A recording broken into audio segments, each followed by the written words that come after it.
Bienvenue dans ce nouveau podcast, ça va faire des histoires. Je viendrai vous parler régulièrement de la vie de grands personnages historiques. Je suis Mila, j'ai 10 ans, je suis en CM2 et je suis passionnée d'histoire. Aujourd'hui, c'est un personnage un peu particulier qui s'est noyé tragiquement dans les eaux glacées de l'Atlantique. On va parler de roulement de tambour.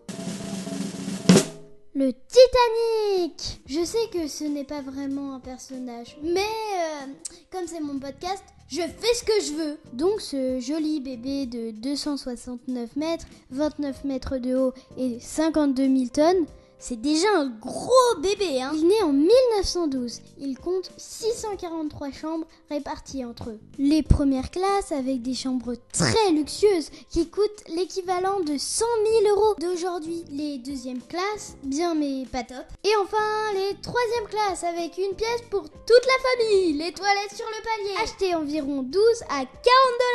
Adjugé vendu pour la femme au costume bleu. À l'époque, ce bateau avait été baptisé l'insubmersible.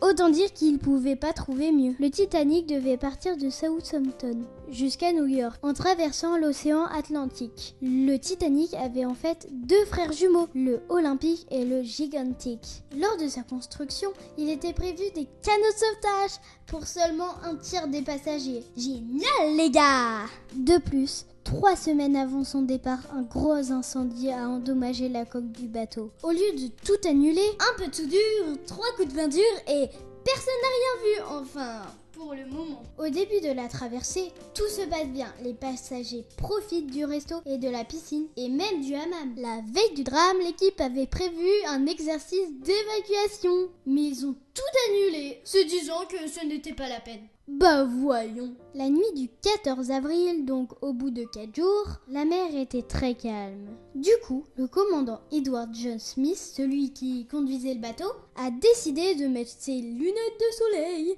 et met le coude sur la fenêtre et accélère pour impressionner les passagers. Voilà ce qui arrive quand on veut se la raconter. Sauf que quand la mer est calme, on ne voit pas les icebergs. Quand un guetteur en aperçoit un énorme droit devant, il ne reste que 30 secondes pour agir. Et c'est beaucoup trop court pour faire tourner cet énorme bateau. Le Titanic se prend l'iceberg en pleine tronche, pile à l'endroit où avait lieu l'incendie avant le départ.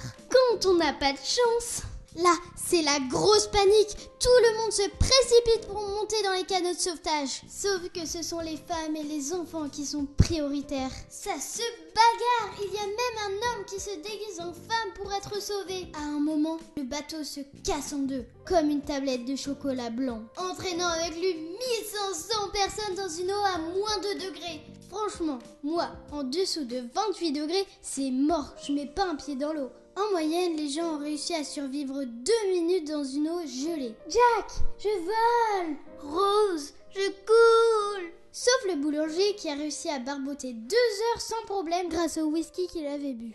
Je vous rappelle que l'alcool est dangereux pour la santé, sauf en cas de naufrage. Deux bagos arrivent quelques heures après pour secourir les survivants et le boulanger imbibé. Des milliers de films, de reportages, des expositions racontent son histoire, dont Titanic, un film très célèbre avec Leonardo DiCaprio. Cette histoire me fascine depuis longtemps et je suis très heureuse de vous l'avoir partagée. C'est là qu'on va conclure ce podcast que je dédicace à Sohan et Raphaël.